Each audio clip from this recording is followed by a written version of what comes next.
Vanderbilt. It's on the last day of the regular season, and it's coming up after this game concludes. As a reminder, the Alabama Crimson Tide women's soccer players, the whole team has just arrived at this place, and their game will be up next after this. And hello, beautiful people. Welcome to the Pensacola, Florida, of the 2024 SEC Women's Soccer Tournament. This is down to this. Whichever team wins this game will move on to the quarterfinals against Mississippi State this Tuesday at 5:30 p.m. on SEC Network. Game 3-1 was indicative of either of those teams, both of them not really playing that well. I think Alabama's got a good shot for tonight. And Wes Hart caught up with us as he got off the bus. And welcome to tonight's matchup is Tennessee Volunteers versus Kentucky Wildcats. Women's college soccer game. This is the first round. Now the team we're rooting for on tonight's game will be Tennessee Volunteers. Appreciation to Wes for stopping by. You know, sometimes you talk to a coach and they say something to you in the lead up to a game, and then you watch the game and you go, well, that's a lot different than what we had talked about. Wes tells you exactly what's on his mind, and this ball rolling all the way down and out. I do appreciate the fact that, for one, if they had beaten Vanderbilt on the last day, they would have been the 6th seed. Vanderbilt would have been fighting to get in. We'd have a different view of that game. Well, it finished 3-1 to Vandy. Alabama led that game 1-0. So after this, oh my God, this one is gonna be even big one after this game, and this one is gonna be Vanderbilt versus Alabama. They're having a rematch from the regular season finale. I've never seen anything like this before. He's willing to change things up because he trusts his players. He trusts them so much that he has prepared them really well to be able to go out and execute. And he's a risk taker. Something that's so fun and could be so lethal in this league. It is 6:31 p.m. We'll see what risk he's willing to take. That's the 4th game of today's quadruple header. There's Wes, the Alabama staff, huddling up outside the locker room. I think that enthusiasm, that trust, that risk is what propelled that team to get to And once again, seasons ago. the Alabama Crimson Tide women's soccer team has just arrived already, and they're probably going to get their teams, their players to warm up. Florida, that ultimately got the balls into the tournament. Florida was eliminated in the penultimate game on Sunday, so they didn't have anything, at least on paper, left to play for at the time. Maurice and Strickland came on at the last stop for Kentucky as well. But I will tell you, we do have 16 teams that are in this.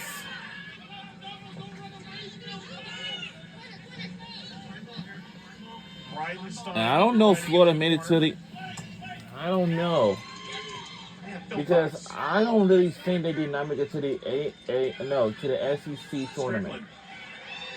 I'm gonna check your Picked off by Tennessee. Let me just check it out. Oh, sorry. Now Croughtland.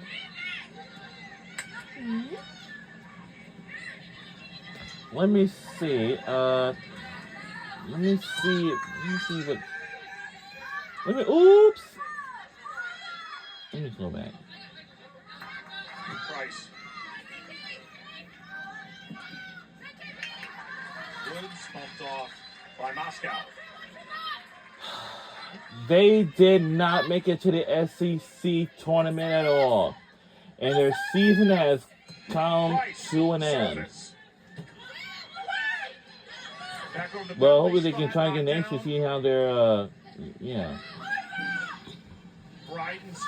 Yep, I just found out that Florida Gators, they did not make it to the SEC tournament at all. I love the story of Catherine Truitt. I'm sorry. Really only wanted to play at Kentucky. Grew up in Lexington. would do anything to play. Lexington Player of the Year at Lexington Catholic. Was a forward at the time in high school. Slotted in at center back alongside Moscow, the freshman. And two underclassmen putting in pretty tremendous work in the early going. Here's Woods, the elder stateswoman of this team. Certainly put in work on Sunday. Ball away from Woods. You and I spoke to Woods after that game, after her first career hat trick. This is her first ever postseason. Never made it to the Big Ten tournament in 4 years in Illinois. She was just such a brilliant, engaging person to speak with after such an epic performance. Epic performance is exactly right. Really enjoyed our conversation, and she gave a lot of credit to her teammates and the way that they've had good chemistry, fun, and they've been able to gel and really start to find their groove here late in the season. All right. Jada Thomas into the game for Tennessee, second all-time scorer for the Vols. Glass and Fink in for Kentucky.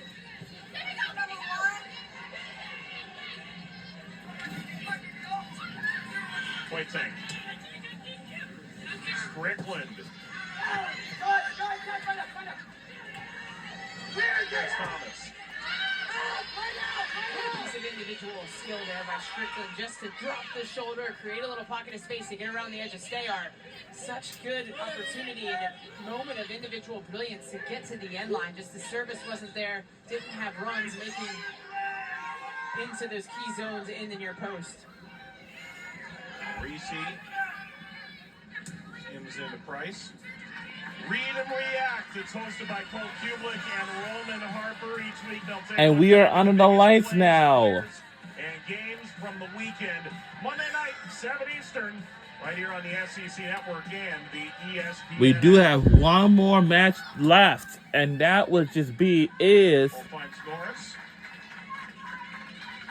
will be have you have a show like that. Read and React. Okay, how do we make it I happen? didn't know. Well, I don't have the money. That's a different question. I'd pay it if I had it. Would you do it with me? I can read, I can't react. We'll tag team it. Don't sit over here with your Villanova education telling me you don't know how to read. She can do it all. I was a biology major, okay? I can view cells, and I know genetics. I've worked with you for a decade, and I didn't know that. Really? No. I put it to a lot of use here, Mike. Yeah.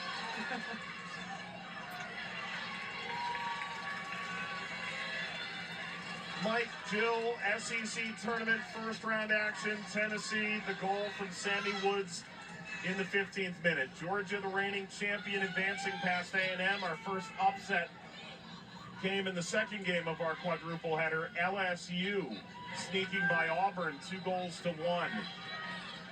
And later tonight, Alabama and Vanderbilt close out the day in the 5-12. Strickland has shown well since coming in off the bench.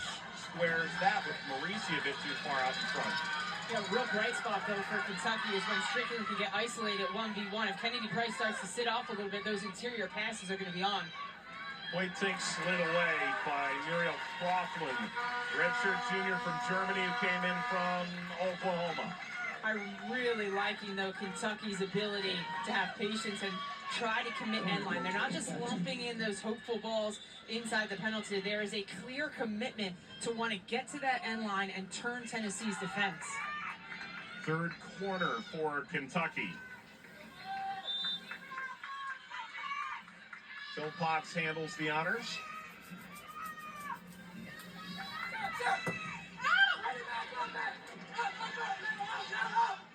Second bite at the apple. Diagonal that runs past the ice. That's the ball, though. That is the ball that Kentucky needs to play. It's just not the right texture. It was hit with too much pace, line drive. It needs to just be flipped over. Just a little clip. See if Kentucky can get that weak side runner on the blind side of Tennessee's fullback. Thomas out of her reach.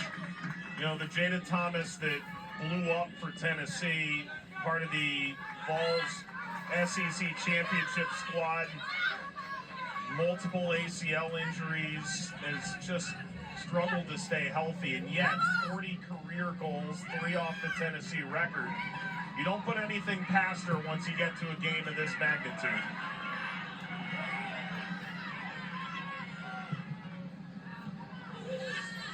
Pings off Marisi. And what made Jada Thomas so good in years past was her relationship in that two front with players like Mackenzie George. Those two players really complemented each other so incredibly well. Mackenzie George, a hold-up player. Thomas tried to investigate the space in behind opponents' back line, and their interplay between the two of them is really like salt. And I think that's a little lacking this year for Tennessee, is they don't have that strong partnership up top. Thomas battling injuries, Runyon out for the year, and that has really impacted their ability to create high-quality chances consistently.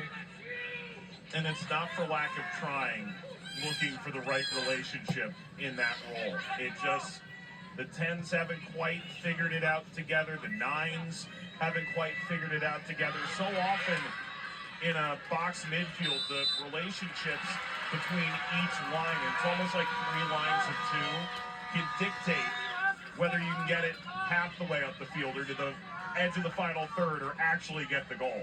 Well, I think they operate different in the front, too. They operate in a little bit wider channels in between the fullback and the center back, and that opens up the space for the midfielders, like a Mac Midgley, to get into the central areas because the forwards are dragging center backs out of position. It's just so incredibly hard to score from crosses. The space has to be there to get the service off. The delivery's got to be pinpoint accurate, and then you need the runs in the box. Plenty of contact. That was a foul against Woods. Absorbed by Blue. Oh. Huh?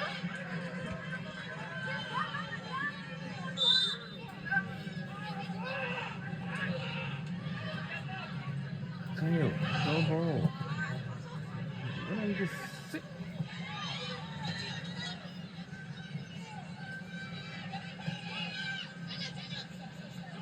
None yet?